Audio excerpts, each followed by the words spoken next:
I'm Ilyce Glinken. Welcome back to ExpertRealEstateTips.net. I have Marianne Cusato with me here today. She's the author of a book called Get Your House Right. She's a designer who's from New York, and she's written this book with the hopes of sharing with people what little design elements can do to really enhance the authenticity of a house and how to make it feel right. You drive around and everything doesn't always feel right. This is how to make it right. So welcome, Marianne. Thank you.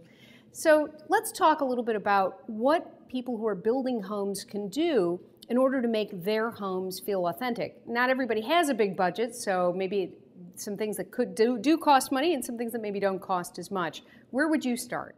Well, I would start by keeping it simple and thinking about, as you're planning out the floor plan of your building, what's covering that floor plan up. And so often we just go straight to the floor plan, and the last thing we think about is the roof. And the result of that is lots of jigs and jogs and very complicated roof plans.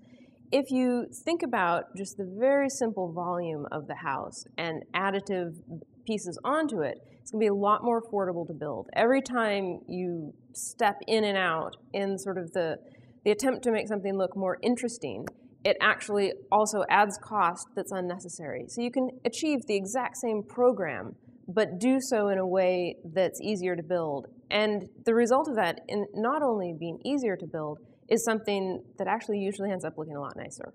Okay, so be simple in the design, think about that. What are some other things that you as a designer think about when you're looking at a house and how authentic it is and how right it feels? I think about the details and not doing anything gratuitously.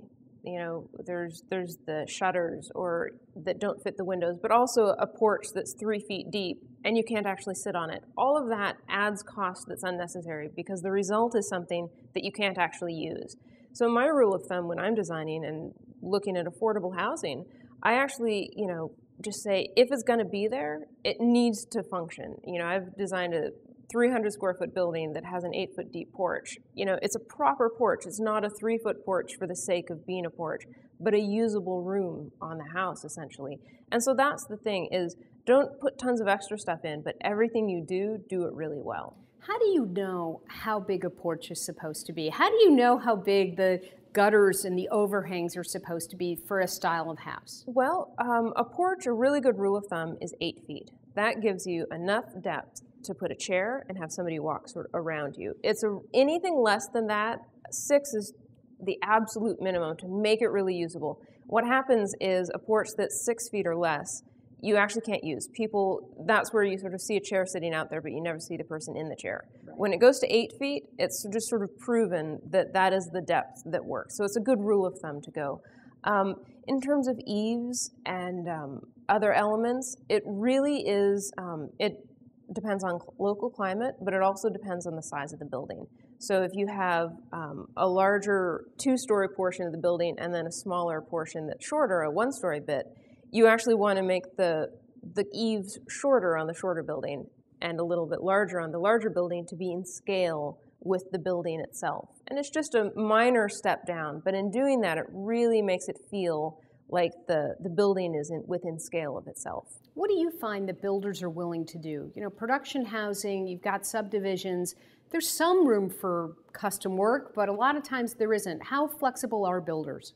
It's going to depend on the builder. The ones, especially in a slow economy, they're actually quite interested in hearing what the market has to say because it's no longer an issue of building a checklist of items and empty square footage. They have to really look at their autopilot setting, and which is hard for the economy to be bad, but actually for the built environment is one of the best things because it forces us to think. It forces us to, as an industry, really think about what we're building. And the result is homeowners are going to get a better product, which is, if there's a sort of a silver lining, is that. And so the homeowner needs to communicate to the builder that they actually really want a sense of community, that the building needs to be more than just the house. And that's something that really adds value to a home. You can actually build a smaller home that's simpler if you have something beyond that home. And that something is an outdoor room, a streetscape. And if you have something outside that house for people to engage with, it exponentially adds to the value of the home because you're creating a community. And it's something, we don't think about very often. We look at old communities and say, oh, that's nice, but you can't build like that. The reality is you can build like that, and not only can you, but you can do it more affordably and sell it for more. So it's something that on every level helps a lot. Sounds good. Marianne Cusato, she's the author of a brand new book called Get Your House Right. I'm Ilyce Glink, and for more design, home buying, and home selling tips, visit my website, expertrealestatetips.net.